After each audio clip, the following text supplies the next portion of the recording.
Assalamualaikum warahmatullahi wabarakatuh. Alhamdulillahirabbil alamin. Kita dapat berjumpa lagi di mata pelajaran Pendidikan Agama Islam kelas 2. Masih di pembelajaran ketiga ya di LKS. Minggu ke-6 masih di Allah Subhanahu wa taala Maha Pencipta. Halaman 31 sekarang anak-anak ya. Nah, ini Al-Khaliq B. Anak-anak bisa buka LKS halaman 31 yaitu judulnya Al-Khaliq. Apa itu Al-Khaliq? Al-Khaliq adalah nama yang dimiliki Allah Subhanahu wa taala yang ada pada Asmaul Husna yang 99 yang memiliki arti bahwasanya Allah Maha Pencipta. Ya. Allah Maha Pencipta. Itu artinya Al-Khaliq. Jadi kalau anak-anak ditanyakan apa artinya Al-Khaliq, ada pertanyaan, jadi bisa dijawab adalah artinya Allah Subhanahu wa taala Maha Pencipta. Nah, makhluk. Nah, apa itu makhluk? Makhluk adalah semua yang diciptakan oleh Allah Subhanahu wa taala. Nah, bagaimana cara Allah menciptakan makhluk? Nah, ketika Allah Subhanahu wa taala hendak menciptakan makhluknya, Allah hanya tinggal mengucapkan kun yang artinya jadilah. Kemudian dilanjutkan fayakun yang artinya maka jadilah. Jadi, ketika Allah hendak menciptakan sesuatu makhluk apapun, Allah hanya tinggal mengucapkan kun fayakun yang artinya jadilah maka jadilah, sesuai yang difirmankan oleh Allah Subhanahu wa taala pada surat Yasin. Ya.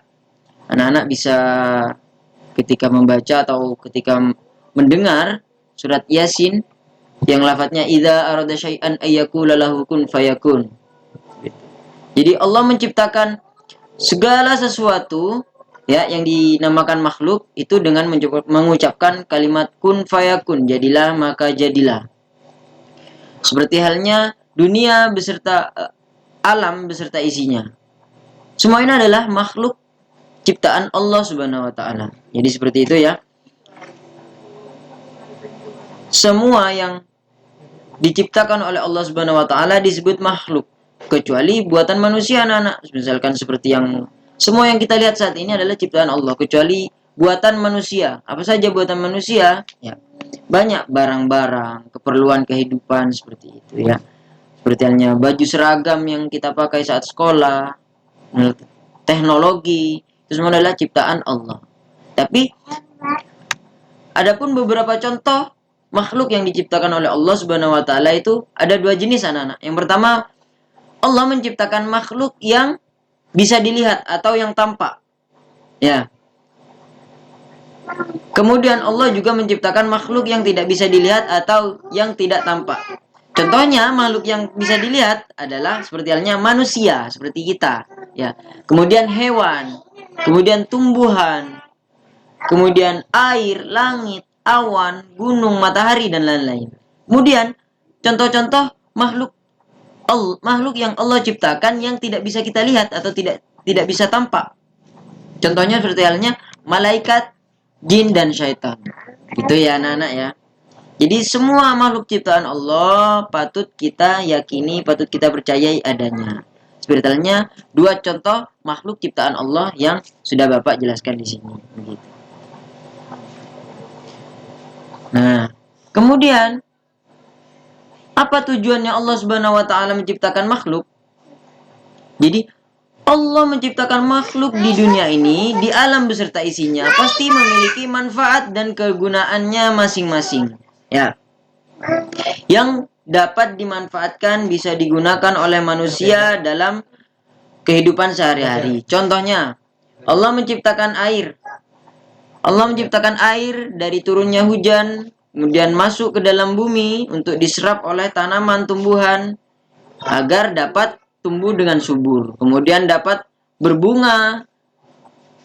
Kemudian setelah bunga dapat berbuah. Nah, dari buah itu manusia dapat memanfaatkannya. Begitu ya anak-anak ya. Dapat memanfaatkan buah tersebut. Misalkan anak-anak suka buah apa? Buah yang anak-anak makan itu berasal dari tumbuhan.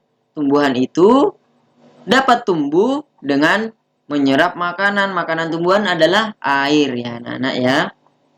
Nah, maka dari itu banyak sekali contoh kegunaan makhluk ciptaan Allah yang dapat dimanfaatkan oleh manusia. Banyak sekali. Misalkan seperti halnya para nelayan.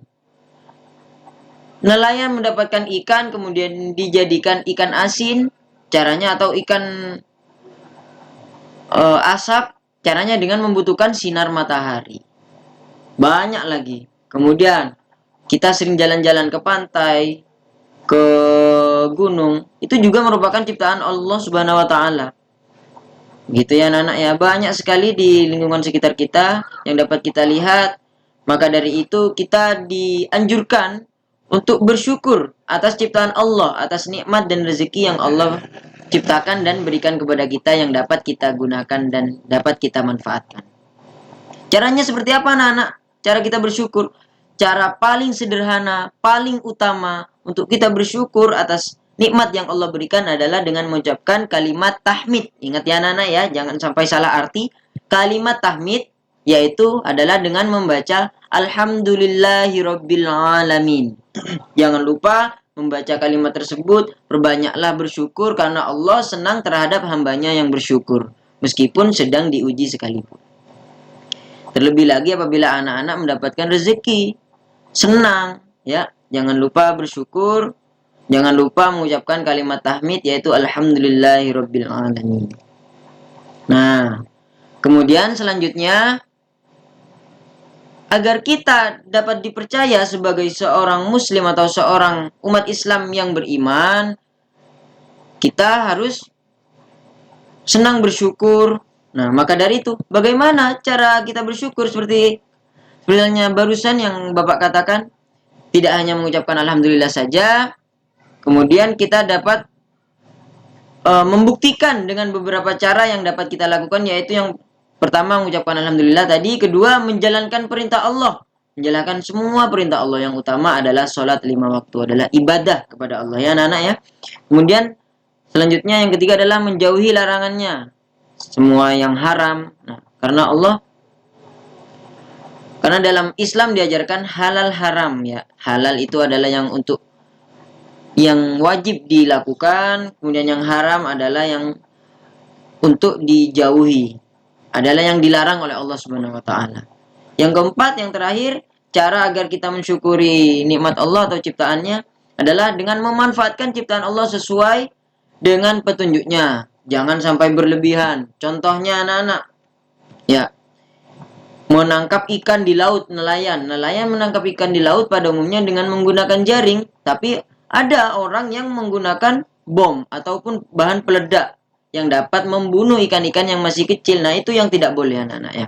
Masih banyak contoh yang lain yang tidak boleh berlebihan anak-anak. Misalkan dengan kehidupan sehari-hari pun seperti halnya mandi.